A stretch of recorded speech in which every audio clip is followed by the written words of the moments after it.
Hi, I'm Felipe. I'm the CEO of Applica. I'm a contributing author for CMSWire. I'm recording this highlight video from our Adobe Summit series of interviews with industry leaders and practitioners. And this should highlight some of the main trends that we saw at the event.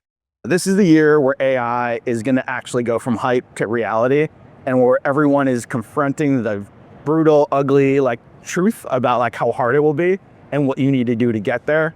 And I think the industry is waking up to the possibilities, but also the fact that it's going to be a slog and that you need data in order to be able to train AI to be able to do all the cool things that we've promised. It is impossible now to separate the world of technology from the world of communications and the world of products and services. So what used to be a very siloed world of I'm going to pick my marketing stack, I'm going to pick my technology, and then I'm going to figure out how to apply it in my organization and then what I can do with it for consumers. And those are generally made in different silos between CTOs and CIOs and CMOs. That's not the world anymore. The world now is the C-suite coming together to solve big organizational and business challenges. The only way to do that is to synthesize that technology through the consumer experience. Data silos kept popping up as a major limitation in adopting ambitious GenAI-driven marketing technology solutions. Let's hear Tony Ferrara from Wrench Group and David Parker from Cox Communications. So data silos and data quality are usually the big issues when it comes to AI tools or things like a CDP or data activation. So really what it comes down to is there's always a team that needs to own it, but the strategy needs to fit a business need. So there always needs to be it's a cross-functional partnership of what is the business outcome that you're trying to accomplish, and then you can create the data from that so that you're building your data foundation to support that business outcome. And then it's always going to be flexible enough to support any iterations that have to happen. And then it's not just a silo. Because to your point, today, a lot of companies are saying, hey, data team, go build data. Now let's see how we address data silos across the organization. Democratizing. You can still have product managers, you can still have owners, but you've got to be able to, it's kind of like open door policy, right? If you keep all the doors closed, nobody can see in and nobody can understand who's there and what's going on. But if you break down those silos, you break down those doors, you add cross-functional, you add cross-collaboration, you start to get more insight into areas of the business maybe you're not well versed in. They open that door or that door gets open towards you as well. And then you're just that much more efficient, but you're also that much more knowledgeable about how the whole ecosystem and all your touch points collaborate, how they work in unison.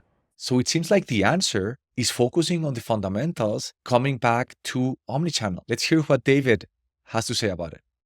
I know omnichannel was a discussion years ago, and then it went by the wayside with other buzzwords, personalization. And I truly think that the omni-channel experience, making sure that you have the ability to solve your customers' problems in whatever touch point they may have. The pandemic kind of introduced this to us, right? We pushed more to the digital side. People who may not have been wanting to interact with you in digital before may now want to. And same thing with phone, SMS, email, in-store, so on and so forth. So making sure you have an omni-channel approach, to me, I think is going to be where the evolution goes. Obviously, AI is going to play a major important part of that. But yeah, I think companies got to get on an omni-channel approach. Coming back to AI and adoption inside the organization, Adriana Rubio, Managing Director of Code and Theory, has important insight around how it will impact creatives. It's an incredible technology for creatives. It's not here to replace people, but it's here to really empower them to be kind of like their co-pilot as they create content, right? So technology, I truly believe it will never replace human creativity. And that's where we believe on the creative intelligence paired with the artificial intelligence for that creative output to be at a level and quality that it's fully automated. I think the human aspect of that generative AI creative content still has ways to go to improve and have good quality outputs. It's definitely saving us a lot of time. Still, we still need human in the loop. Farah Aslam, CEO of Maru AI, has been involved in the AI space for quite a while, and she has important insight around how this is going to be deployed into organizations and what's needed for that. But to totally replace what a human is doing with AI, I don't agree with that. And I think that we're not going to see adoption fast enough, or you'll see adoption and it'll wane because people won't get the results that they want. So you have to remember that with any technology, the best thing to put in place is people, process, and platform. It's not just one thing alone. Let's continue with Greg Ng, CEO of Blazer, on how he sees decisions by board members trickle down into employees at the different levels of the organization. Right now, we see it in most organizations. At the top, they'll say, yeah, we're investing in AI. Yeah, AI is the future. Yes, we're doing this, and this about AI.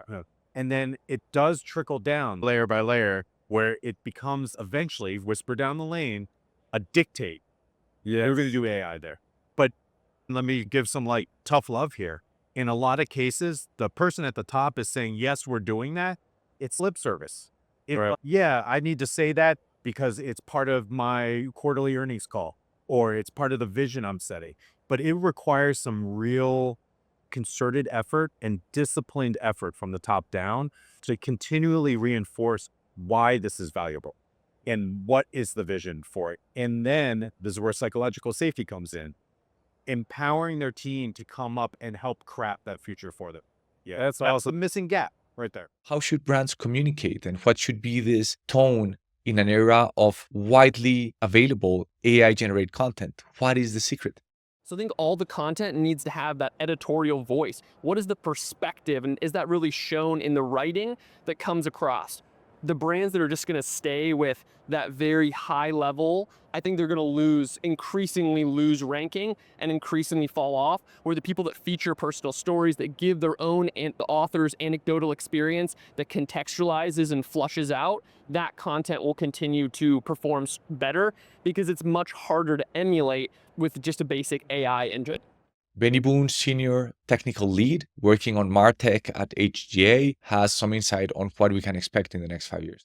I think we're going to see changes like we've never seen before. Now we have AI creating content, creating images, videos, text, anything you can think of. And now when I look at YouTube, oftentimes I'm watching videos and they're not authentic content. You can tell AI had some role in this, or there's some narrator that's doing this. I think digital experience is going to change dramatically, and it's really hard to say how it will shape, because if you look at all the content creators, for example, people who create content or experiences, now you can ask an AI model, hey, can you create this for me, or create a banner ad, or create this layout for me? And it does a pretty good job, but still needs some coaching and help along the way.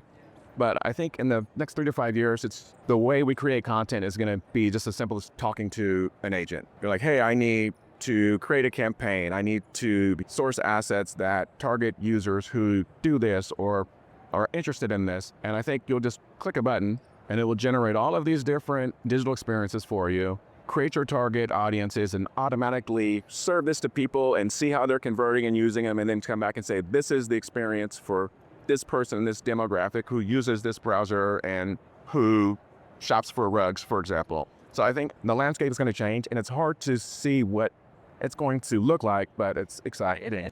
Right. Thank you for sticking around.